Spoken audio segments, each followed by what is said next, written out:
Hello and welcome to episode 13, dude, of the Null Sector podcast, home of the vibes, shelter for the baseline enthusiast, and just about everyone in between.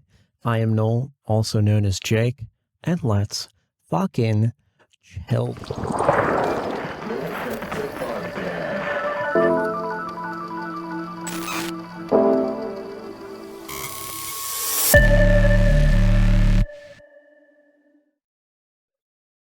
Pretty neat, pretty epic.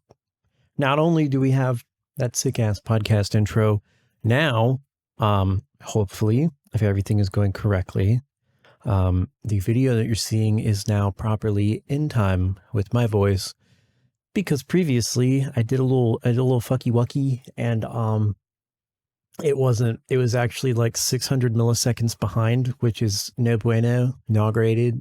So hopefully now it's pre-graded.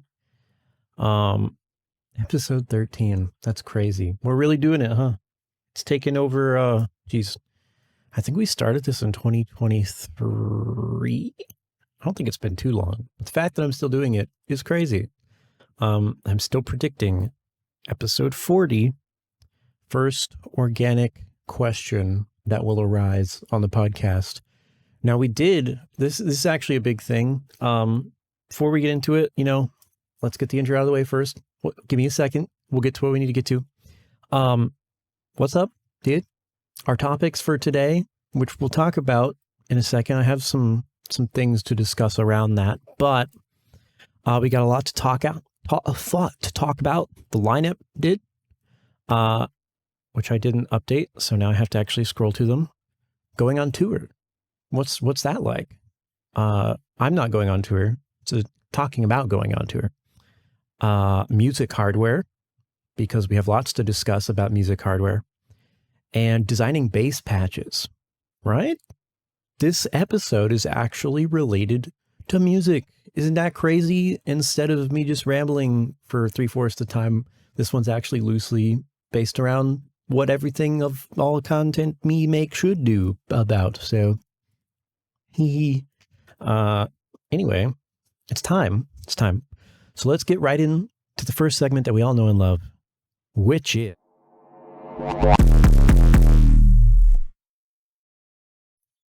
small talk, my dude, fucking small talk. So first, that's funny. I'm also printing the wrong screen. That's a hee ha ha moment. So first of all, what do we have? I've been really doing good with my old,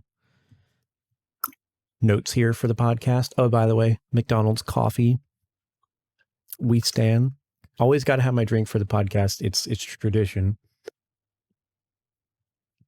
I've been doing really good with really notating a lot of shit to talk about in the outline for my podcast recently. Before, I'd come up with things, but in general, I'd kind of put a little bit and then just kind of ramble once I got to looking at it. But this time I'm doing pretty good. So small talk, like I said, we fixed the 600 milliseconds of lag. That's nice. I noticed I was listening to the last episode I recorded today as a bit of a refresher, kind of going over it to see if there were any issues, which I knew there were. I had to adjust the breath control plugin that I have, which is, what program is it? I got a whole suite. I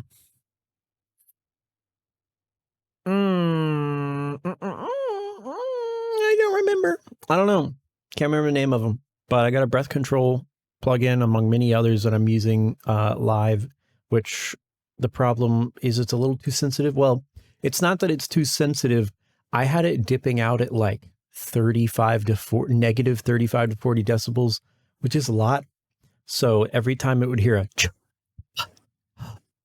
any of those, it would drag down to completely inaudible. So just normal speech, like that CH at the end of speech, it would just cut out. So instead I'd be like, I'm giving a nice speech. And that sounds weird. So I fixed that, fixed the lag. We're good to go.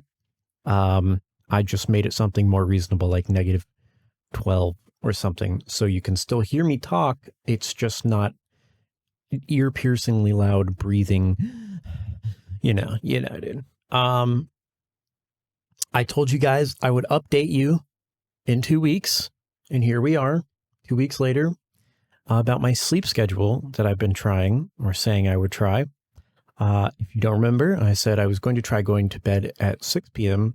and waking up at 1 a.m. And giving me some time to work on things that I want to work on. Getting up at, well, not getting up, going to work at 4:30. So I get like 3.5 hours, something like that. So place your guesses. Do you think I did that consistently for 2 weeks straight? Because I didn't. I sure didn't. I think I did it once, maybe twice, and I'm pretty sure it wasn't. Yeah, so guess it didn't work very well.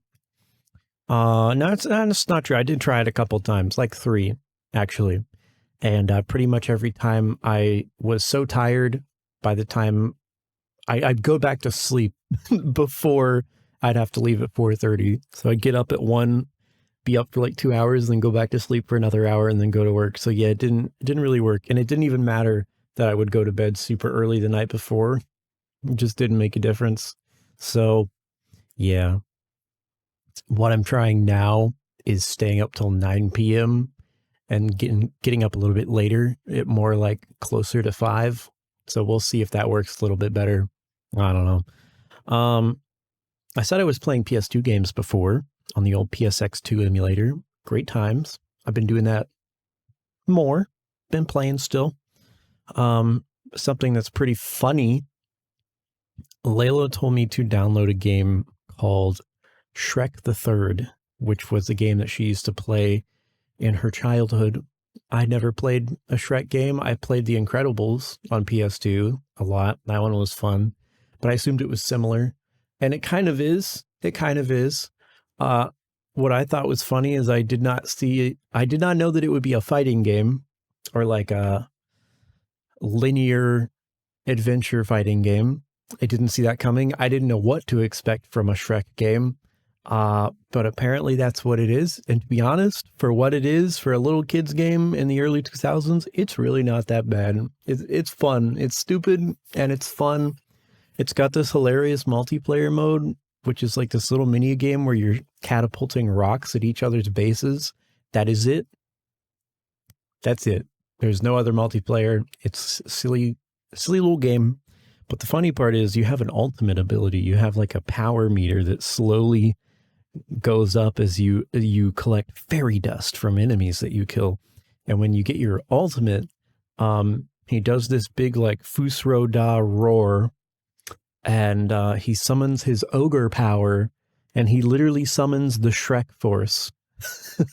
Like, he enters the Speed Force as Shrek, and time slows down around you, and he can move at normal speed while everything else is slowed down and just punch the shit out of people. You can do finisher moves, like in fucking Spider-Man PS4. It's so funny that there's literally the Shrek Force in this game, so that's pretty great. What else? Katamari. Did you guys ever play the Katamari games? Any of them ever at all? I remember very, very briefly a long time ago, I saw a brief intro to one of the Katamari games and it weirded me out. And coming back to it many years later, yeah, it is weird. It's a very weird franchise, but it's actually pretty fun. And I didn't know that. I didn't expect that. I knew very vaguely it had to do with rolling something and kind of making it bigger. That's about all I knew, and that it was weird. And honestly, that's still a perfect description of Katamari, is you roll things and it's weird. But it's fun.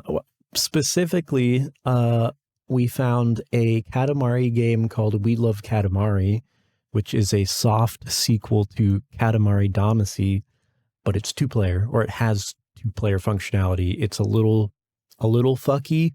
We only got to the 2-player part for like literally 5 seconds. We haven't had a chance to really try it because the game doesn't really tell you how to do 2-player, but we figured it out after Google. but it's fun. It's a stupid little weird ass game, but the king and all his little, I forget what they're called, the nephew and all the little guys, they're funny. They're funny. The translation is fairly decent, and the way they talk so chill and like down to earth is pretty hilarious. It's a fun, weird little game. Oh, what else? Pixel 6. Been talking about that the last few episodes. Got one more update on it. Man, am I so fucking glad that I had glass screen protectors. Because guess what? It fucking cracked again. Again. My last phone, the S10 Plus that I got, that I've like been wanting for forever, sat in my pocket and at some point just destroyed itself. Completely cracked the front, cracked the glass on the back like it was fucked. The LCD screen was destroyed. The glass was destroyed. Somehow the digitizer still worked, but I would have had to replace the entire screen, not just the glass, which is worth more than the phone. So I said, fuck that. That's why I got a Pixel 6. And wouldn't you know it, a week after using this thing, I pull it out of my pocket at work. Not a big ass crack, but it's like a shattered crack right at the base of the phone. I can actually show you. It's not here because I fixed it, but right here at the base of the phone, at the charge port, there's a crack spreading, I don't know, about a size of a end of a thumb onto the screen. And I pulled it out of my pocket. I got one look at it. And I said, are you fucking kidding me? Then I remembered, oh yeah, glass screen protector. It's probably the glass on that and not the phone. And oh my God, I was right. There were Amazon reviews when I ordered those glass screen protectors that were like, these things shatter instead of your actual phone screen, and you can just replace them in like 5 seconds. They're so great. And guess what? 10 out of 10, they were right. The glass screen protector shattered at the bottom. It held up till I got home. I swapped it out in maybe 5 to 6 minutes. And as you can see, my screen's doing great, bro. My screen's doing great. Looks fine, nice and shiny. So 10 out of 10. The screen protector, I mean, it comes with a glass piece for the back too. As you can kind of see, it's all smudgy and gross. But I have replacements, which I actually have right here for you video viewers. You can see here, it comes with this case, and inside is our guide, which you put around the front of the screen. And then you have your actual glass screen protectors here that go over the front. So that's pretty cool. There's my light that's lighting this side of me. Say hi. Wait. Aha, say hi. Comes with some little alcohol wipes. Get the screen clean. Get the protectors clean. All around, pretty cool. It was also pretty cheap. Did I drop something? I did. I think the whole set of protectors was $10, somewhere around there. So, and it comes all in this case that seals up nicely. And I just have this for whenever I need it. It even has these little dust remover stickers that you can use to get dust off the protector before you put it on permanently. But hey, not bad. I'll take it. We love keeping our electronics running properly and nicely. What's next?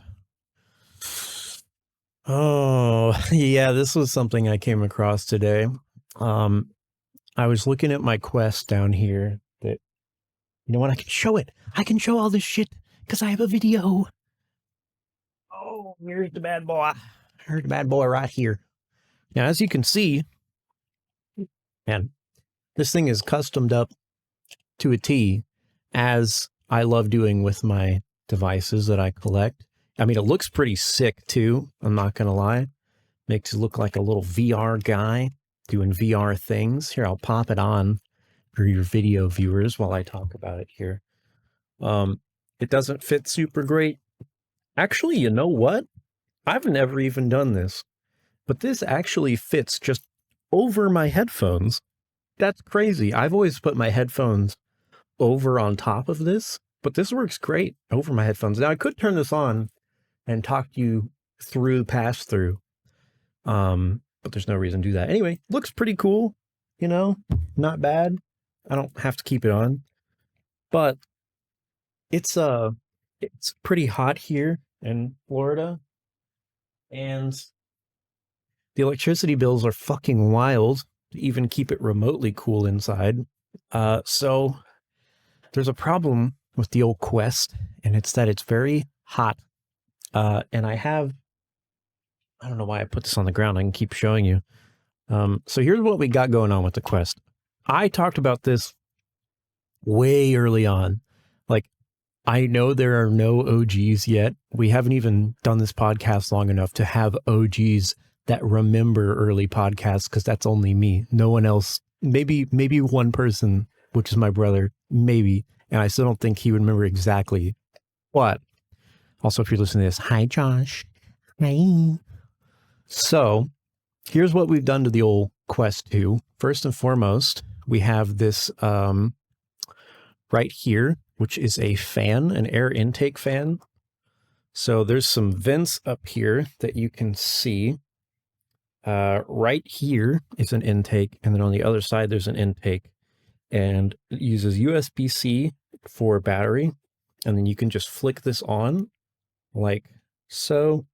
Little indicator light comes on, that blue one, and you can't hear it, but it's pulling air in, and it's blowing it directly into the what do you call this? The part that goes around your face. The face gasket is what we'll call it. And that's pretty nice. That helps a lot. It gets extremely foggy in there without it, and like really hot to the point where it's honestly miserable. So, and I run very hot as a person.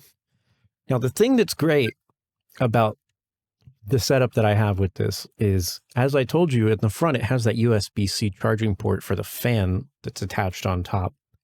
Well, this whole mount, this whole head mount here is called the Bobo VR M2 Pro. And this is obviously an aftermarket part, but it's one of the better ones. I know they've come out, I think, with one for the Quest 3 now. But it's got this design where not only does it have a band in the front, it's hinged in the center. So the front and the back of your head, the strap is hinged around your temples so that it can rotate independently.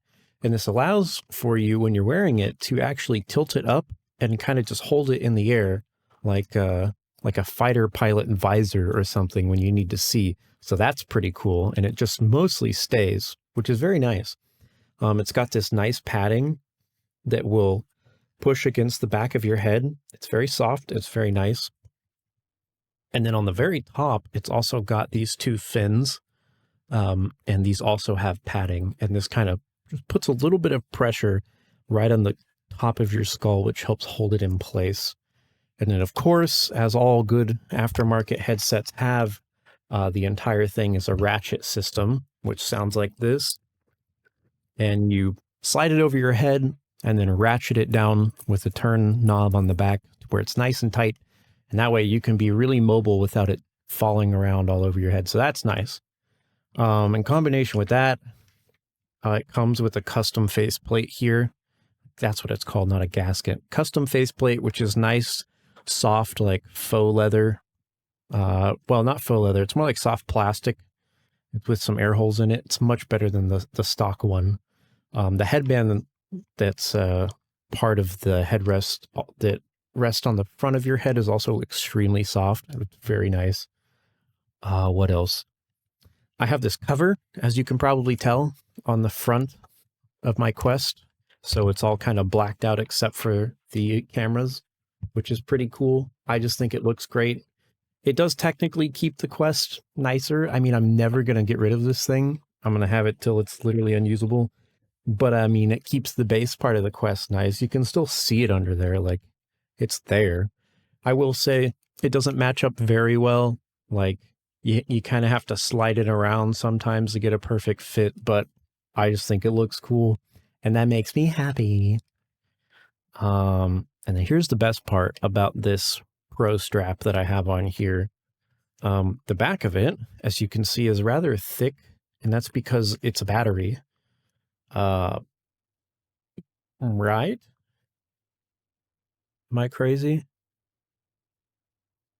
I'm pretty sure. I'm forgetting now. Either this is a battery or this is, I know this is obviously a battery, but I think the back of the strap has a battery in it too. I don't know. Anyway, the main feature is that this thing is battery powered, of course. And it comes with these battery packs that are detachable like this. Just pull them off, and they have these metal contacts. Can I get this in frame? These metal contacts right here, and you just wait. I can get it. Pop it on, and it glows, and it shows like right there. It's glowing, and you can see it has about half battery. Let me see if I can get the sound to make the sound when it pops on. That's so satisfying. There's nothing more satisfying when you have this on your head and you cannot see it all. And you take this battery pack and you just reach over the back of your head and slot it in. And it like the magnets are real strong. So it guides into there for you. You just kind of let go and it goes snap on, ding. And then there's a cord that comes from that battery pack. And you can either plug it into your headset, or what I actually use it for, which is the best part, you can take that cord and it reaches far enough around where you can plug it into my aftermarket fan, because this thing does not have a long battery life. And that way you can always have the fan on. And I only play games with this thing in PC VR. So it's always connected via a really long USB cable anyway. So that means I can exclusively use the battery just to power the fan, which is great. It's great. I didn't mean to go on a rant about this thing. I really haven't used it in forever, but I do adore how customized it is. It's very neat. I also have some straps that I have for the controllers, even though I don't always have them on, just because they don't work great for like Beat Saber. They're kind of more intrusive for the grip that I use when I play on Beat Saber. I also have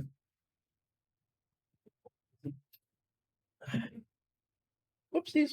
I guess we're doing show and tell with VR accessories here. I have my gun stock here that I got, which is also pretty fun. It's adjustable. I played a lot of VR shooters with this thing. You adjust it, you get it good to go. Controllers rest on here and just pew, pew, pew, pew. And it's very satisfying. It's very immersive. It's actually super fucking fun. The controllers are magnetic, so they can detach quickly from these two posts on your VR gun stock. So when you need to reload, you just pull it off, reload, and then it magnetizes back in place on the top of your stock. So it's like an undermounted thing. Super satisfying, super cool. But to be perfectly honest with you, the VR titles that currently exist for this kind of stuff are just not there yet. The support isn't great. So I don't really play VR that much.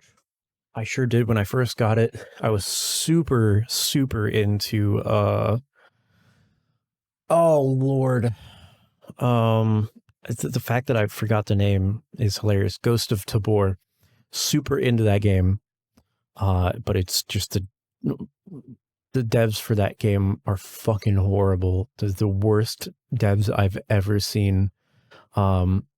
Really toxic people, and especially the lead developer, I guess maybe the CEO, he might be, I'm not sure. They're a relatively small company, but man, a lot of egos, and the community that they've created around that game too is just like, it's rough. It's rough. I would stay away from it. That's my advice.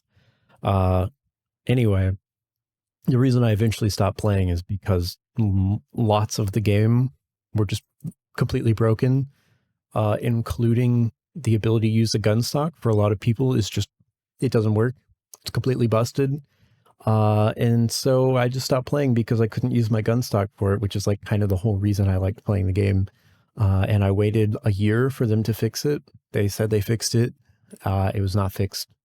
And everyone that I know that played the game could not find a way to fix the problem either. So just bad all around. Ghost of Tabor could have been a fucking awesome game. would have been super popular. I could do a whole episode about, I could do a YouTube documentary about why that game is so bad and why it could have been like the biggest game in VR, but just didn't work out. Didn't work out, unfortunately. So I'm retired from that game, but I had a lot of fun when it was good. But yeah, anyway, I cannot believe I went on a rant for that long. That was not part of this, or was going to be. Oh, fuck. I forgot to start recording. I'm going to have to download this from Twitch. That's fine. So what else? Oh yeah. So the whole point of this was I was going to say that I really thought before I got a Quest 2, I really thought that I was going to use it on virtual desktop as just like this futuristic way to have like 3 monitors and to be super epic and shit and be awesome. And I thought I would be in VR all the time, just looking around at all my monitors and doing everything on my desktop in VR. Man, I could not have been more wrong. Like, lol. No. We're not quite there yet to the point where that is a viable thing to do in VR. The headsets are still too heavy. The headset are still, they're too heavy. They're too hot. They're too unergonomic. They don't feel great. It's just not a pleasant experience. I think maybe the newest one Apple came out with, I forget what it's called. That one, maybe, if it had a feature like that, maybe that could be a thing. Maybe it could be useful that way. But for now, not so much. And especially with the Quest 2, no, definitely not. Definitely not. Oh yeah. I finished The Boys season 4. Last episode came out yesterday. I mean, I won't spoil anything, of course, but pretty good season. I'm hyped for the next, well, I won't say pretty good season actually, but pretty good last episode. And I'm hyped for the next season a lot. Definitely super hyped for the next season. This season was mostly just kind of but the ending was cool. I happened to briefly stroll by the Boys subreddit, and it was cracking me up because they kept saying capital U, capital E, blah, blah, blah, blah, blah in their posts. And I'm like, what does that mean? And then I fucking realized they're making fun of Carl Urban, whatever his name is, saying, Huey, oi, Huey. Homelander killed me fucking wife and stole me fucking son. That's what they're saying is Yui. That's so fucking stupid. I finally started watching House again. I'm on season 5, season 4 or something like that. I was watching through it religiously, stopped for a long time, watched all of Stargate, then watched a bunch of other stuff, and now I'm coming back to House. I want to finish House. I like that show. Stupid. It's very much a guilty pleasure, but I like it. Anyway, let's move on to our next topic, which is content updated, which is fucking great, dude. So this one's pretty cool because I have been making some progress. First of all, episode 2 of Sample Gamble is fucking out. We did it, chat. Last time I was like, I sure hope that I have that episode out by the time I record next podcast episode. I'm going to be pretty sad if I don't. And I did. So that's nice. That's pretty epic. It's performing okay. I have some theories why it's not doing as good as the last episode. I think the way I named it was a big issue. I'm not going to re-upload it. I already actually did that once. Right when I released it, it had been out for like an hour or maybe 2, and it still had 0 views, like not 1, which was just odd. Even videos that I literally do not even want to get a single view will at least get 1 in an hour or 2. But this was just not getting anything, and I thought that was kind of weird. So I took it down and I just re-uploaded it, and that seemed to work, I guess. Over the course of however long I've had the first episode out for, it's gained, let's take a look. Episode 1 of Sample Gamble currently has 215 views, which, to be fair, I also have it as like the go-to video when you first click on my channel. So that's also probably throwing a couple of views at it. But that one did relatively okay. I had a couple of comments, decent views for my channel. This second episode, not so much. The first one's been out for 2 months. So that's something, because it didn't have 200 views till recently. But newest episode's been out 5 days now, and it has 63 views, which is not great. That's not a great performing video. That's about average for the videos that I currently have on the channel. It's about average. But I think I have some theories. So number one, I think when I released it, I just labeled it Sample Gamble Episode 2. That's it. And I hit post. And I think people just don't care. The algorithm especially just doesn't care. It's like, what is episode 2? What the fuck is a sample gamble? I don't think the algorithm wants to push that because it's not descriptive enough. Nobody knows what that is. Like episode 2 doesn't mean anything. And also it makes you kind of like, maybe I don't want to watch because I haven't seen the previous episodes. I don't even know what this is. Blah, blah, blah.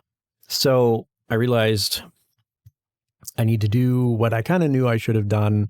And I went back and retroactively added a new name to it, and then a space line Sample Gamble Episode 2. So now each video is going to have their own catchy title and then Sample Gamble Episode 2. So they know it's a part of a series. The first video being called Introducing Sample Gamble Episode 1. Great title. It's communicating that there is a new thing, a new series. This is the first video, makes you want to watch like, ooh, what's this new thing? I think that one makes sense. Episode 2, just being named very simply, makes sense why it didn't perform so well. So now that one has been renamed to Making a Song with Samples Chosen by a Non-Music Maker. Space line, Sample Gamble Episode 2. Much better. The thumbnail's okay. Like, it's fine. It's whatever. I think I'll change that to my main channel video. The welcome page video is what I'm trying to say. I'm going to do that real quick. And then what else do we have? So it's doing okay. We'll see what we do in the future with videos, but the new song that I've been working on, I've been making some real progress. It's been coming along pretty well. I'm basically to the point where I know how to finish the song. I've done most of the work on it and I like where it's at. I just have to actually finish it. So we're almost there. I could play it for you. I don't need to, I don't have to. I could. I played you guys part of it last time and that was cool, I guess. I was a little too quiet too. I noticed that. It was very, very quiet. I mean, I don't see why not. We could play it for you. Show you what we've got. Got a name for it now. Song is going to be called Digital Reaper by Noel. And the funny part is the chorus, the part that I used for the chorus is actually something that I've been like kind of workshopping in the back of my mind for about a year. I just decided, you know what, I might as well fucking put it in the song before I just never use it. And I did. And it's not bad. It's not bad. It's okay. It's all right. Definitely could have done worse. Let me pull it up here. So let's unmute my desktop audio. Let's just take a little listen to what we got here and you guys can tell me what you think. This will probably be out sometime the next, well, you know what? I say that, but this is actually supposed to be part of an EP, so it may not be out for a while, but you can at least hear what I've got of it for now, which it's not done, of course. There's still a lot to work on. A a lot to work on. The funny part is you'll hear this, but after the ending part, there's a chorus, there's an intro, there's a first verse, there's a second verse, there's a chorus, and then there's a bridge, and then there's another chorus, which is what it's supposed to be. But actually, I copied the chorus and pasted it, and something fucked up. I don't know what happened. I think the selection tool that I use only selected certain parts of the chorus. And when I pasted it, it didn't sound like a full chorus, but it came out sounding really interesting. I actually really liked it. But I still have a lot to work to do on that section, but you'll hear it. It's different, but it's cool. Anyway, here is what we have of Digital Reaper so far, to be TBA at some point in the future as part of the example EP, probably months in the future. So who knows? Here we go. Anyway, bing bong.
Let me change the time.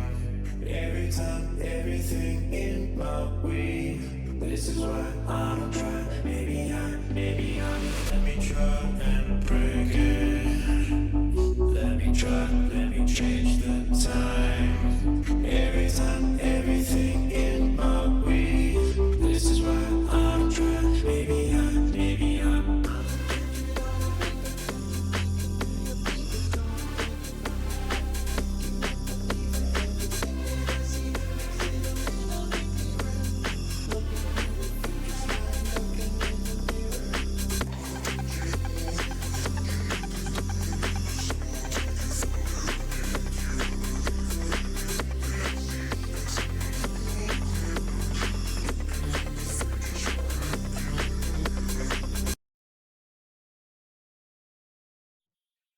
That's it. That's it, folks. Pretty weird, huh? Right? That ending, like, it's kind of like a little wind down. I might keep it that way. I don't know. I just want to get a song out. I might not like really fuck with it too much, but I mean, I like where we've gone with it. I like it so far. So W's in the chat, dude. Can't complain. Cannot fucking complain, man. So that's pretty cool. Anyway, let us move on to what else do we have? What else?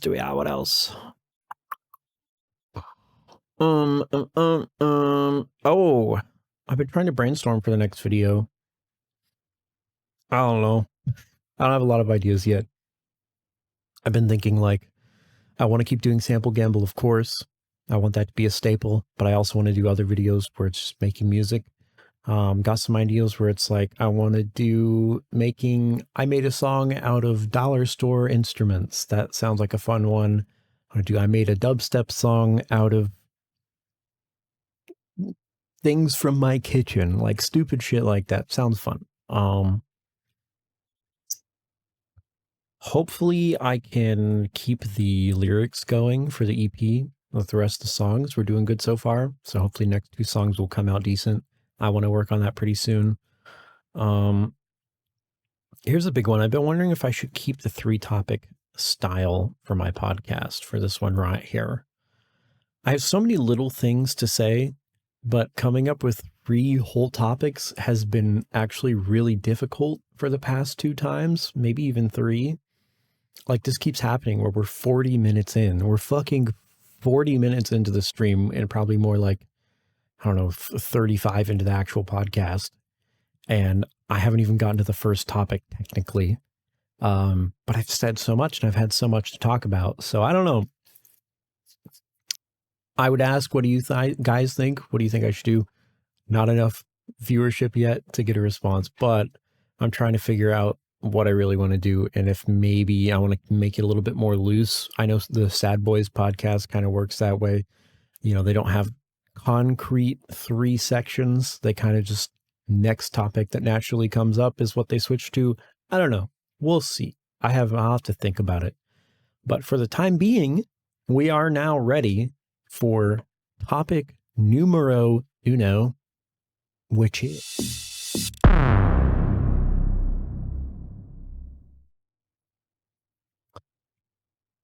going on tour, dude. Now, this one, I have not, this is more like I want to learn about it than it is so much that I'm about to tell you everything that it's like. But how does this work? How does this work? Going on tour is like a thing that I would assume you do once you have a moderate amount of success, and you can afford to do it. I know that I've heard from a lot of different people that going on tour is one of the main ways that artists actually make money, which makes sense. I mean, that just makes sense. I've talked about it briefly before, but I just really I don't get how you go on tour as like a producer, more or less. I'm not a good enough singer to do live performances. I'm not a good enough instrument player to do a live performance. 3/4 of the type of songs that I make are complicated programmed MIDI stuff. Like, it doesn't lend itself to performance art, which is why I don't understand the concept of like DJing, really. I'm gonna have to look into it at some point, because like I think I would be okay with trying it, but I don't get it. So I'll have to look into like playing a set and what that really means and how that works, because I don't understand. I wish I could interview someone. Who's gone through like the corporate music pipeline and see how that is. And I wish I could interview someone who's gone more through the indie music pipeline, like kind of like I might in the future. I don't know. I wish I could get a lot of inside information about it. That'd be super cool. Maybe one day if I can get someone on here. I've seen some YouTubers and smaller artists announce tours, and I'm just like, how money? How do you do, like, I may have a serious misunderstanding about how much money it takes for you to be able to make art full-time, music full-time, content full-time. Maybe the bar is lower than I thought to reach that point. But like, I've seen some artists announcing that they're going on tour, and from an outside perspective looking in, they don't seem like they have enough of a following and enough of content built up that they could do this as a full-time job, as like a livable wage job. But they're going on tour to like all over America for like a month or 2 months. And I'm like, how does that work? Because I mean, you have to be able to have enough to do it. There's no day job that I know of that would just let you book it for 2 months and then come back. unless you're doing like seasonal work or something. So it's I just wonder how it works. They would have to have either a day job that's very loose, or they don't need a day job because they make enough to actually be able to do this. I'm very curious how financially that happens and what the profits are actually like. I know selling merch is a huge part of touring. Other than ticket sales, the merch itself is a great way to make money while you're there. I wish I could interview someone and ask them. I know that Grabbit's just announced recently that he's opening his own record company, like publishing company, with, I think he called it Blue Butterfly Records, which is pretty cool. And he made a video talking about how he's gone down the corporate pipeline and how that affects the way that music is published, and how the suits looking down and dictating what can and cannot be released under your own artist name creates not only music that takes a very long time to be made, but a lot of music that does not see the light of day. And that is sad. I mean, I believe that 100%. A lot of the music that I make doesn't even see the light of day, which is just my own decision. But I'm 100% sure that doing like the corporate way of making music and the traditional way is like very time consuming, very kind of stressful. So that's like one of the reasons he mentioned that he's getting his own publishing company, making his own, is so that he can release all the music he wants, which is pretty cool. That's great. That's very cool. So I know Rez did the same thing not that long ago. I think she made her own publishing company as well. So would love to see more of that. That's pretty cool. Would love the music industry to kind of move away from big publisher. We'll see where that goes, but that's pretty cool. So one day would be very, very, very cool to have someone like that on the podcast and just interview them, pick their brain, see how that kind of thing works.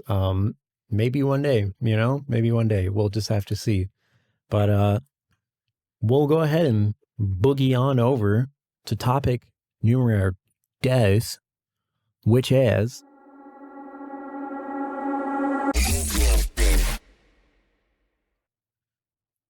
music hardware. This one is pretty self-explanatory, but there is a lot of music hardware that I want and a lot of music hardware that I don't have, that would both make everything easier and would just be really cool to have.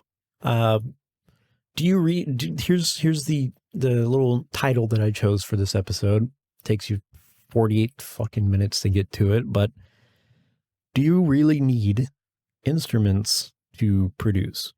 Like, this is stupid. Of course you don't. Like, it's not necessary, but I'm starting to see the value in having actual hardware and not doing everything with a mouse and a keyboard and MIDI notes. So the answer to that is not really. Everything that I've made up until this point has used, you know what? I do have a little MIDI keyboard here that's a pain in the ass to pull out of my desk drawer, so I won't, but it's real short. It's like this, like a foot long, maybe a foot and a half. It's super basic. I think it was $30 on Amazon when I got it back in the day. Like, that's pretty nice. Having a MIDI piano keyboard, even a little DJ keyboard like that, does make it easier to get ideas out of your head.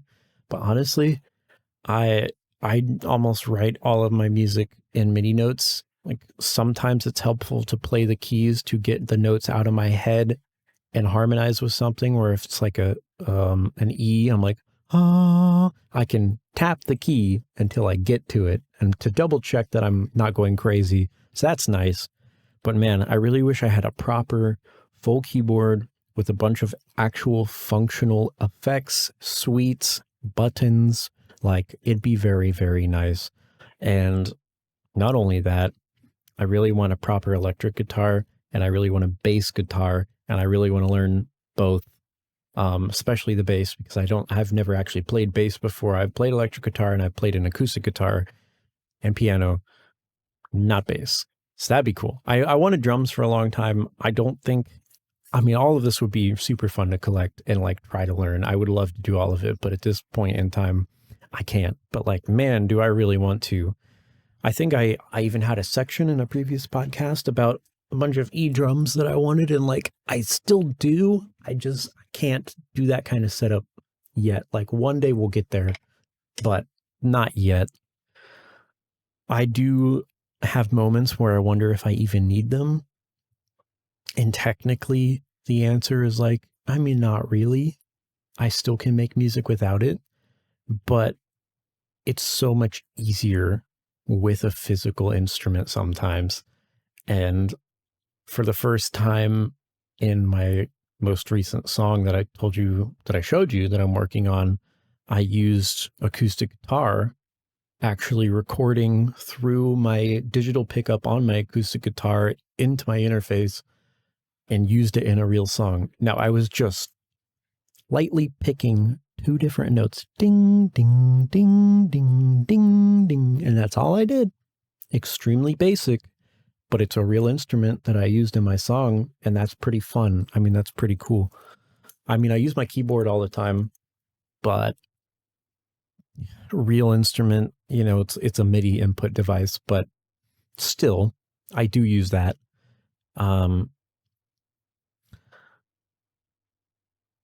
Probably would need a new beefy audio interface.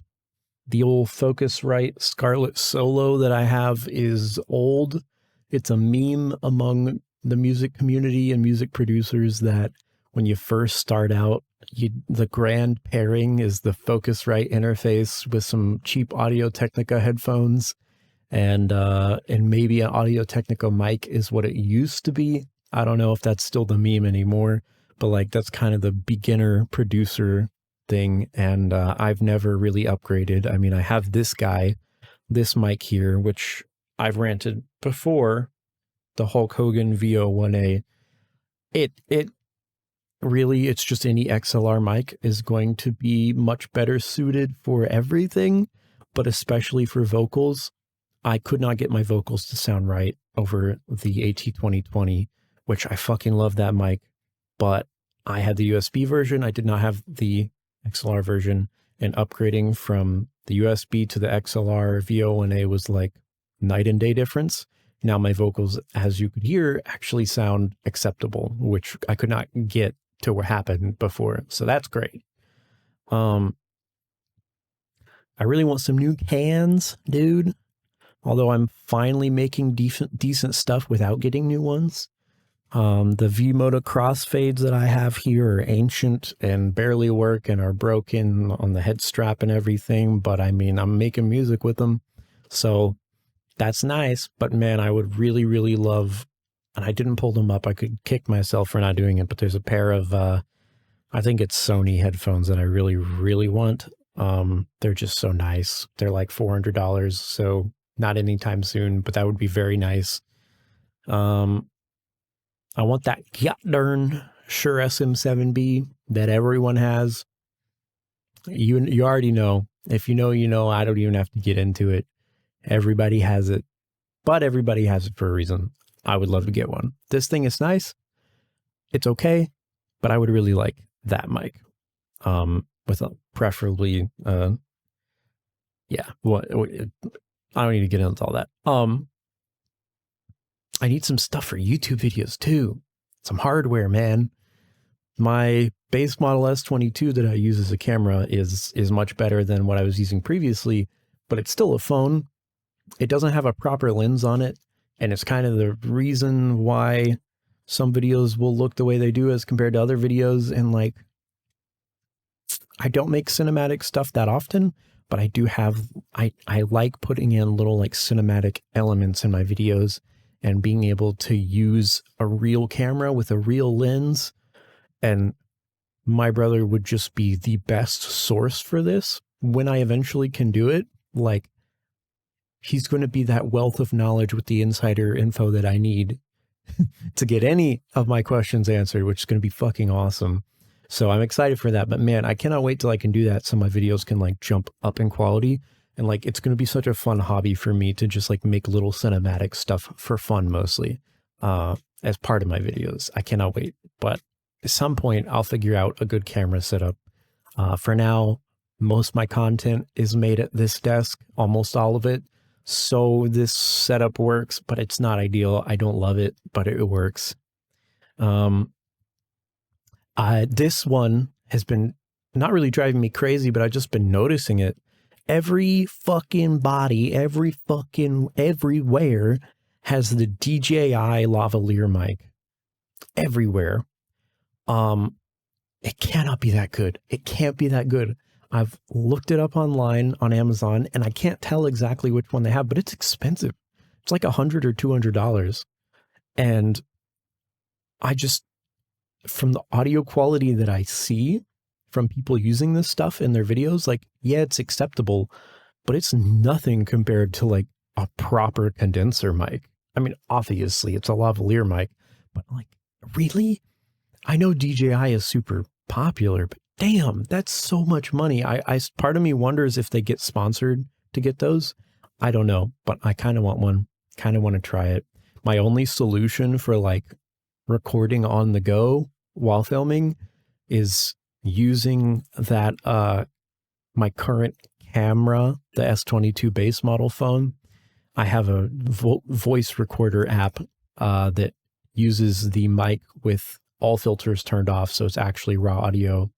And I'll use that to record my voice and resync it to the videos when I record them when I'm walking around, which works. I mean, the Pixel 6 that I use every day has a good enough camera on it that I can use that to film and use the S22 as a mobile mic, basically. But it's not a great setup. I'd much rather have a lav mic, but you know, in the future, when we get there, maybe. Some lighting equipment would be cool. The most lighting equipment I have is this little shitty light that I can't even really show you. It's almost like a camping light. It's got like a wire that is coated in plastic, so where you can kind of adjust it and it'll stay stiff. And it's like this circular little plastic light that's not bright at all. And it's got 3 settings here. I'll turn on the strobe setting, which is just, it's not great. But I mean, you can see so this is no lighting. I have a lamp over here. I have my ceiling light over here, and there's a lot of white light coming from my screen. I mean, if I change it to this background, you can just see the difference that makes. You can see the shadow right around my eyes. You can see when I turn towards the light, there's just a lot of shadows. I have no contrast. And even now, it's kind of the front of my face that's the problem. So I can turn on my little light up here. And that's the most basic setting, which looks okay. It's the second setting, which already starts to make a decent difference. And then the third setting is like what really brightens up my face. And honestly, it's probably too much light. I don't know a lot about this stuff. I don't have the proper equipment. So it's kind of the best I can do at the moment, and it looks okay. It looks decent enough, so that's why I don't mind too much, but it would be very nice to get some real lighting equipment. I found some like green screens and lighting stuff for not that much, like $50 or $60 on Amazon for everything that I'll get eventually far in the future, but that would be very nice. Holy shit, some real PC storage would be super epic awesome. I am so out of room on my PC that I am constantly sifting through my folders to find stuff to delete just to download updates for games to play with my friends. And at this point, I had a really bad habit back in the day when I would make videos. I would never want to delete anything, even the raw footage. For whatever reason, I just never want to delete it. Now it's a necessity. I don't get a choice. When I finish a video, I have to delete basically the entire folder. I think I saved the thumbnails for whatever fucking reason, but I have to delete everything, including the finished video itself. I don't have copies of those. They exist only on YouTube. So if they ever get taken down, they're gone. They're gone. They ain't coming back. So I have to delete everything so that I can have enough room to make a new video. So that's fucked. I need a lot more storage. I need like another big ass hard drive. I need like a 5 terabyte. The one that I'm using right now is 1, and it's not enough. It's not enough. I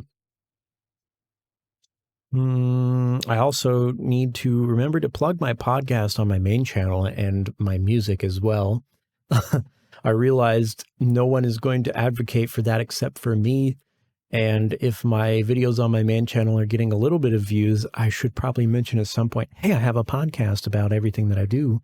Comes out every other Monday. If you want to listen to it, go check it out. Like, I should do that. Also, I should plug my music. So I need to remember that for next time. That's pretty much it, man. We're at an hour mark here, so let's go on to our last topic. Get that good and cooking, which is topic number 3.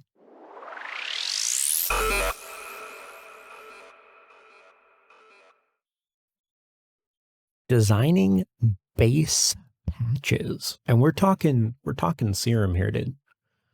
Because that's what I use. I know a lot of people like Vital. A lot of people like, well, some people use the wavetable in Ableton, which is very interesting. I don't.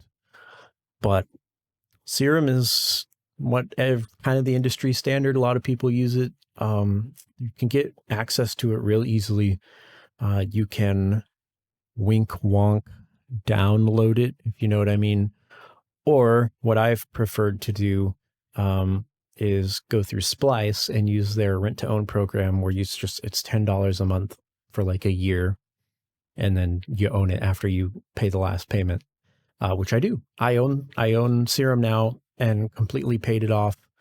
And I never have to pay for it again, which is great. And that rarely happens nowadays with software because everything's a fucking subscription.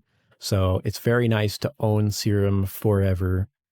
And the biggest reason why I did that was because when you download Wink Wonk Serum from the internet, when you do that, oftentimes the version of Serum will not be up to date, and patches that you'll find from anywhere else on the internet, from Splice, from just resources out there that you're like, ooh, that patch sounds cool. I want to use that. You go to plug it into Serum and Serum's like, oh, this patch is from a newer version of Serum. Tough luck, you can't use it. And it also works in reverse too, where some of them will be older, which is not really an issue. But that's like the biggest reason why I ended up paying for it, because it's so annoying. But designing bass patches in Serum is like bizarre. It's an entire language. It's like an art form of its own, and it takes so long to get into and to learn. And like, I've barely scratched the surface, and I'm not even sure if I've ever used an actual patch that I've created, because I barely do. I like almost always just browse Spotify till I found a patch that sounds cool, and I'll usually fuck with it a lot to change it up. But still, man, I really want to get into actually designing my own patches, and which is a whole conversation in and of its own. I know pulling patches from Splice is okay, but for some reason, I feel like I need to make my own, like it's a rite of passage, which is stupid. Art is subjective. If you like making songs by pulling samples from Splice, and that's basically the entire way you produce, by manipulating samples a ton, that's fine. It's not bad music because of that. But I know it's very much looked on with respect when producers will design their own basses and stuff like that. So it is something that I want to do. I don't know when I'll start doing that more, but hopefully in the future. It would be cool. I know I really want to make videos where it's like, this is how I made this song, my newest song, blah, blah, blah, which I do want to do. But we'll get there. We'll get there. I also need, that's the wrong bullet point. So what I'm thinking about designing bass patches, I'm like, well, coming up with it myself and designing it from scratch is like validating, and people would actually respect that. But to start out, I mean, I don't feel that valid because I'm basically just following YouTube tutorials. like my initial reaction is like, what's the point? I'm still like not technically making it, you know? I'm making it, but with extra steps, or I'm basically using a preset, but with extra steps by constructing the preset myself like a fucking Lego piece or something. But that's not really true. The lesson to be learned from there is that you're slowly understanding how to design things, and you'll remember this genre of bass can be roughly constructed with this set of parameters. And after that, you can do anything with it. Like Reese's, all Reese basses have a specific bass to them, a formula that's generally followed. Hard style gun basses generally have, you see what I mean? It's like they all start from a similar point, and then you iterate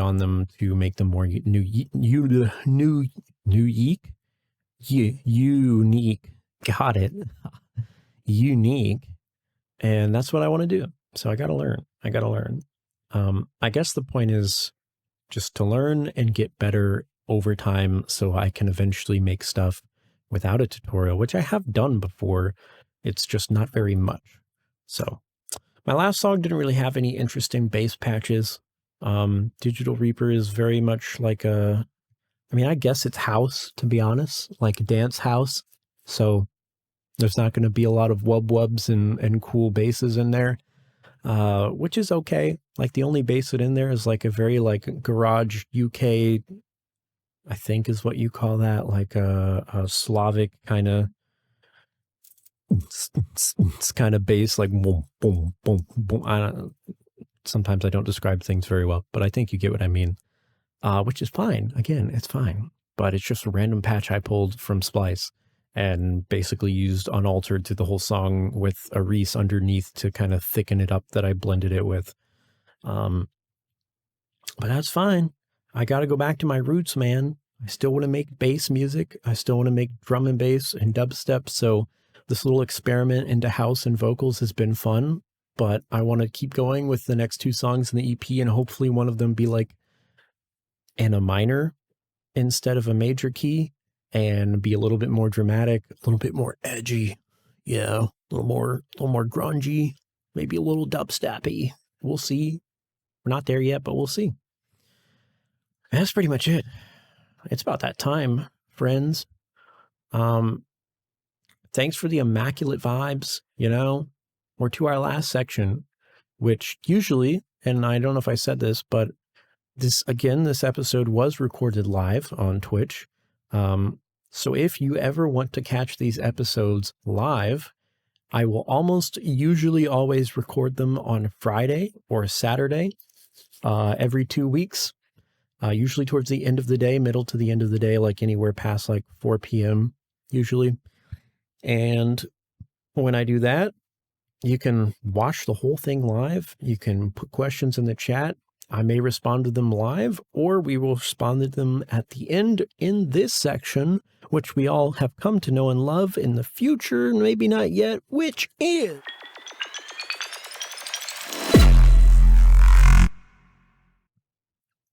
questions section, dude, the questions section. Now, we all know this, with every episode. It's still the same thing for now. We don't currently have anything for this section. We had one time, which was fun. But as I'm predicting, by the time we get to episode 40, which is a long way in the future, by then we will have had our first organic question that gets sent in by a viewer that's not just like a mutual. So when that happens, that'll be fucking cool, but we're not there yet.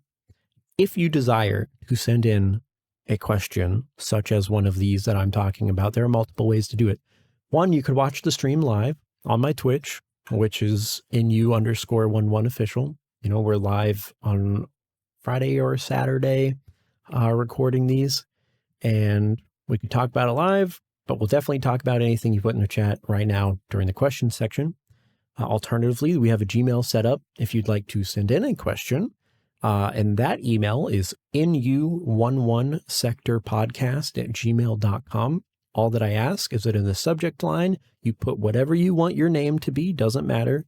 NU-podcast question.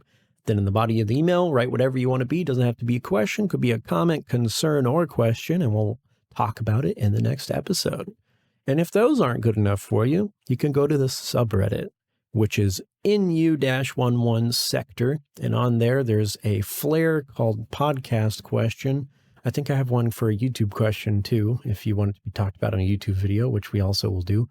And you can submit a question there, and we'll talk about a question that's been submitted from there in this section. All questions lead back to the questions section, but that's it. That's it for now. It's been immaculate, dude. The vibes have been wonderful. Thanks for hanging with me. I'll see y'all in 2 weeks.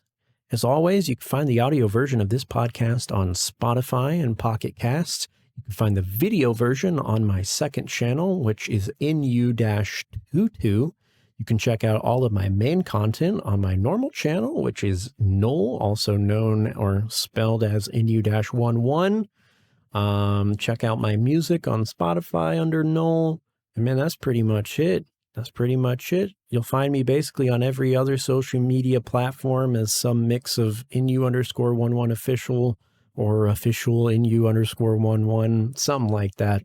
I don't post much on social media because I don't like it, but you can follow me if you so desire. That's it, folks. 2 weeks from now. 2 weeks, we'll join back up for episode 14.